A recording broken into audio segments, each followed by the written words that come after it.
We're going to go ahead and go to our second TED Talk, and then we're going to have a discussion of each of those. Steve, you're going to talk about the development and our impact on community mental health in San Diego. My name is Steve Cohen. I was asked to give a talk on something that I'm very passionate about. And I think it's a topic that our department doesn't get that much advertisement for. And that is our involvement with the community. The community can be defined a lot of different ways, right? There's the academic community, there's a teaching community, there's a research community, there's a larger community on the outside, San Diego County, San Diego City, California, and national. And oftentimes we hear that as an academic institution that perhaps we haven't made that much impact within the community, that we are somehow isolated. And looking back in the past 50 years of UCSD, and particularly this department, nothing could be further from the truth. Our department and our faculty has made tremendous impact onto the community at large. Not just locally, not just at the state level, but nationally. We have led change within this community in many different ways, from clinical practice, research, teaching, and general leadership. With our input and our support, the community at large has evolved over time. In fact, as you saw earlier today and for the past 2 days, many things have changed over the past 50 years, and they continue to change now. And our faculty and our residents, our early career psychiatrists all have had a hand in this. And we have been leaders within the community in many, many ways. When you think about the Department of Psychiatry, and as Dan has mentioned from NEO, we often talk about the tripartite mission, the 3 ways in which an academic psychiatry department contributes towards our environment and our community. First, obviously, is the research, and in the last 2 days, I know we've talked a lot about different research that's been happening for the past 50 years, and the research that's continuing to happen now. Teaching. If you think about it, in the past 50 years, as this department has grown, the majority of the psychiatrists who practice on the outside are our graduates. And they take up leadership roles on the outside, and we have impacted not just psychiatry and psychology trainees, but master's level therapists and others. And finally, the art of healing, the clinical work that we do every day. In fact, right now, there are our trainees and our faculty who are taking call and who are working and taking care of patients in both of our main sites, down in Hillcrest and also now up here in La Jolla. And we've done all of these things. But the department and the faculty has done so much more than that. In this community of mental health community that I like to call it, we've done quite a bit. And I want to go over 4 things with you that I want to highlight. First is organized medicine. Interestingly, most academic institutions may not participate in organized medicine. And I'm talking about the medical associations, psychiatric associations. But think about in our department, one of the longest tenured chair of our department was a vice president of the American Psychiatric Association. There was a period where one of our faculty was the president of the American Psychiatric Association. We had the youngest chair of the scientific committee at the APA. We've had the youngest person to lead the early career psychiatry group across the country. And multiple different organized medical groups count our faculty and our graduates as its presidents, chairs, and leaders on their boards. And through this, we have made tremendous impact on how practice of psychiatry is rolled out across the country. With this work, we have looked at policy, including how academic medicine should interact with pharmaceutical companies. We have looked at how different practice patterns should be done. And we have been very actively involved in making sure that organized medicine does not steer away from the most important thing that we all care about, which is patient care. Second thing that we've done is on the field of public policy. Not many people know this, but did you know that at this time, right now, there are 4 different bills that's being debated in Sacramento.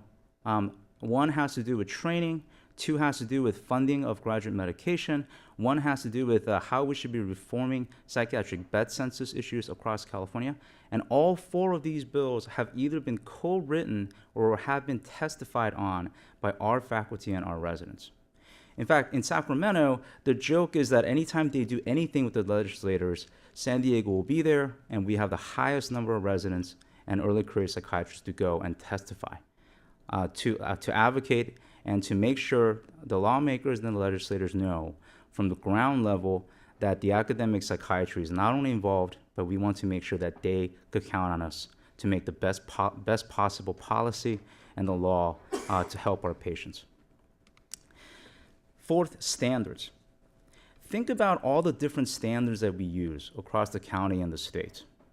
How ketamine should be done, how ECT should be done, how grief treatment should be done. And these standards then become policy across different insurance companies, different hospital groups, and think about how many of those our faculty in this department has contributed towards, and how much impact it has. Some might even argue that some of these standards and these policy codes that's been written that treat patients every day of the year may have even larger impact in the patient population than articles and other things that we might count, including posters, conference presentations, and such. And lastly, thought leadership. And what I mean by this is when the community at large doesn't know what to do about something, or it wants to seek new ideas, thoughts that's outside of the box, they turn to us. It may be a phone call, it may be a meeting that gets set up, it may be them asking us to come to a county board of supervisors meeting to present on something, but they count on us because they know that as an academic institution with passion that revolves around evidence, research, training, and clinical mission that we have, that we'll be able to give them insights into something that they simply don't know how to react to. And this has been a tremendous thing that our department has done for the past 50 years. So for me, when I think about the so-called the tripartite mission, I would like to think that there's actually a 4th thing that we've been doing all these years. And we just simply haven't really discussed it openly, right? And that has to do with our involvement with the community and the leadership within this community. Research to seek truth, to find new ways of treatment, extremely important. Teaching to make sure that the future generation of our colleagues are well situated and trained so that they could actually further the mission that we have, extremely important. And the art of healing, making sure that we could take care of the patients, and let's face it, quite frankly, sometimes we get the most difficult patients from the community to be sent to us because we're thought of as leaders.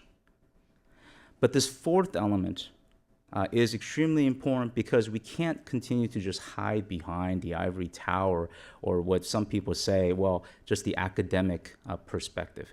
The academic perspective, as it translates into the community, should be expectations of high quality, looking at the evidence, and ensuring that we are operating in ethical bounds of our clinical practice. These things should not just be limited in academic medicine only, but it should be spread out to the outside. And so even though we don't talk about this as the 4th arm of the academic department's mission, I believe for the past 50 years, we've been doing this, and we need to continue to do this. Because if we don't do this, then no one else will. So looking at the next 50 years, why do I think that our involvement in leadership in the community is important? Because there are multiple problems that we continue to need to be impactful in, to be involved in so that we could make changes, to continue to evolve the community and its practices, and to be the leaders there. Several things are happening in the healthcare market that we often say may be outside of our control. No, I don't agree with that.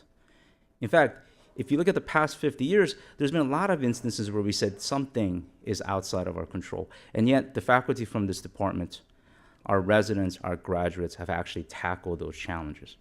And I believe in the next 50 years, they will continue to do so. Some of the challenges that we face have been alluded to earlier today.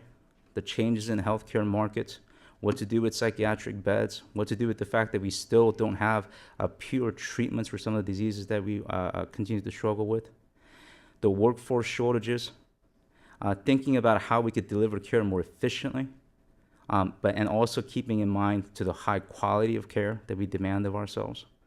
And so in the next 50 years, I think as a department, we should keep in mind that, yes, we do have the tripartite mission, but I would suggest that we also have a fourth one, and that has to do with our role within the community as leaders and change makers and in fact impactful agents that would further the missions of the department and make our patient population much better. So I thank you.